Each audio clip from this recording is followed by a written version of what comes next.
So here is a preview of the book and how we should use our books. The creative curriculum, the teaching guide. The teaching guide is pretty straightforward, but some things that kind of come with time, with experience. So let's open up and see. So getting started, it'll show you, it's very helpful to read this first these first pages of the web of the investigation, because it lets you know what topics you will be talking about. So we're going to go out of the tree study book.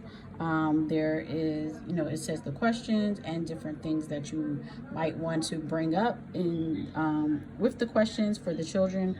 And things that you may even have, do some research on, or think about different videos you may be able to add to the lesson. This is the letter that you would send home to the families at the beginning of the lesson.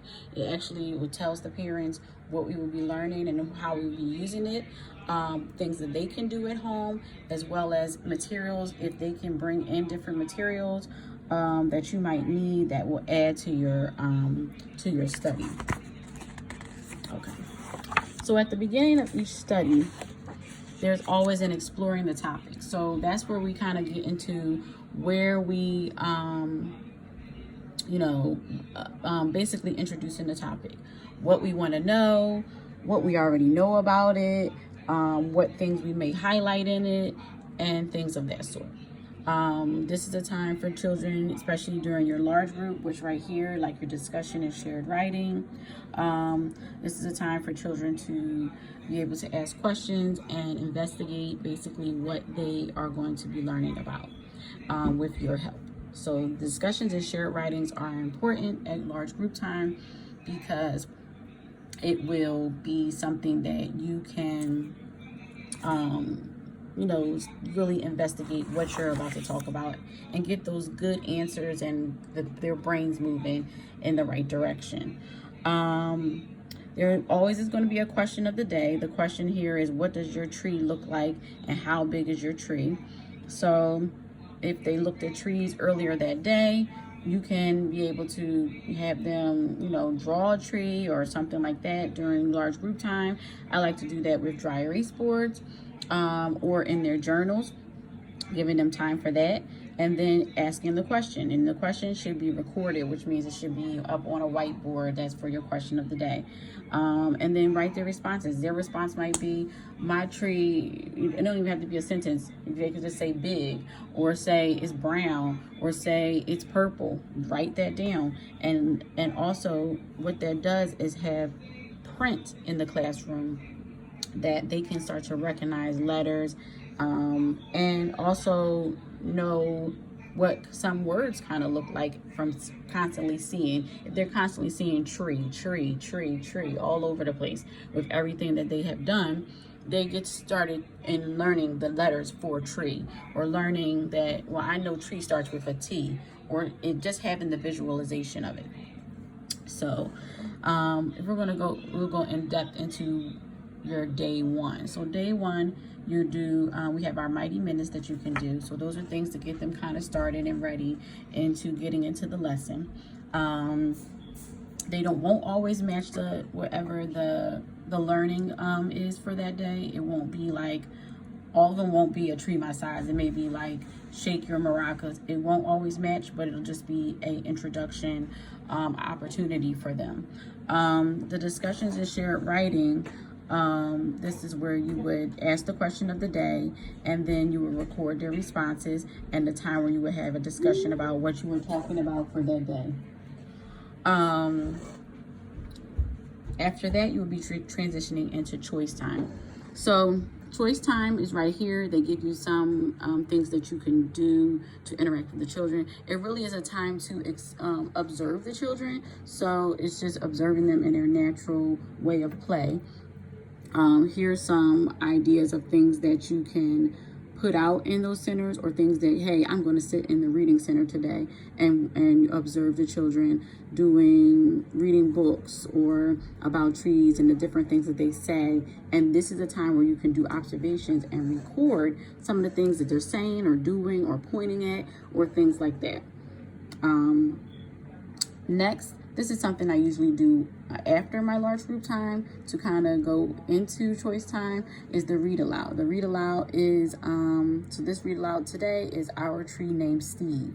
The read aloud, you can, you would do 3 different read alouds, and I will do another tutorial about how to do read alouds.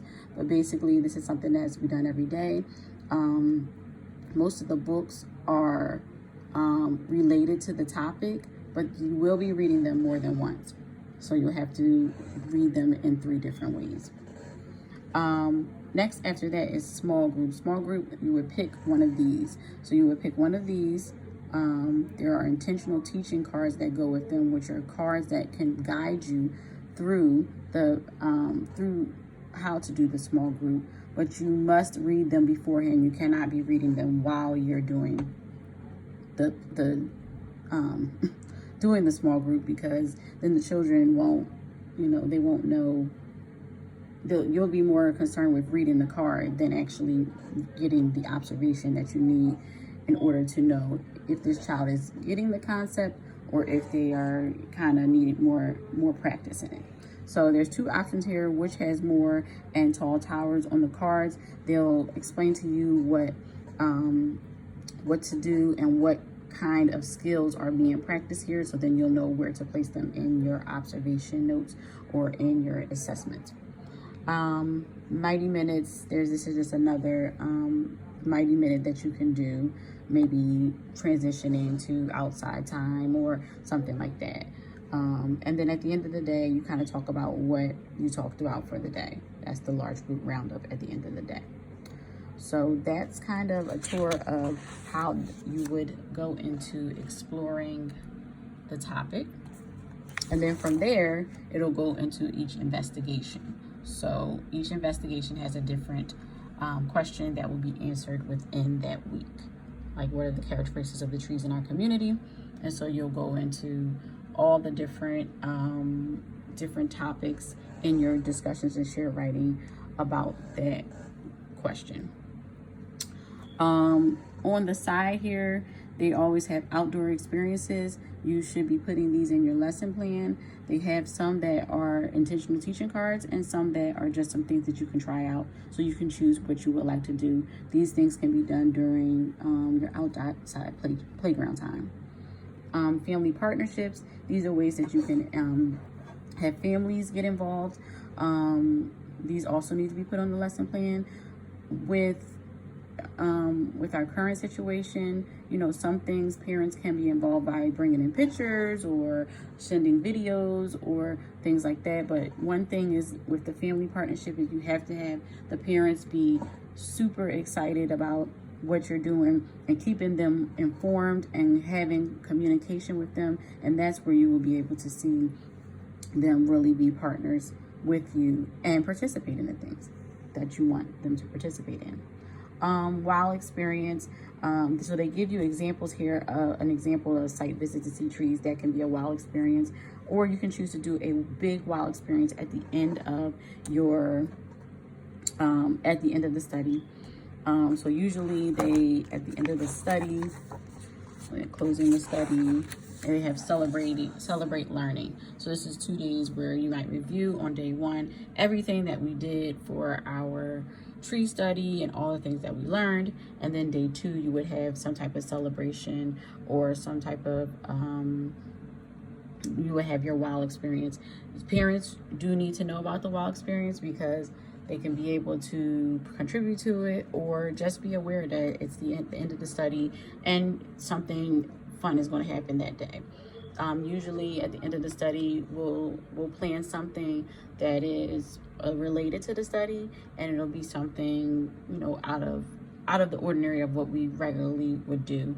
So for instance, the tree study, we may plant a tree or plant flowers or do something like that. It's all up to you and your creativity. So that is the study guide tutorial, and I will see you next time.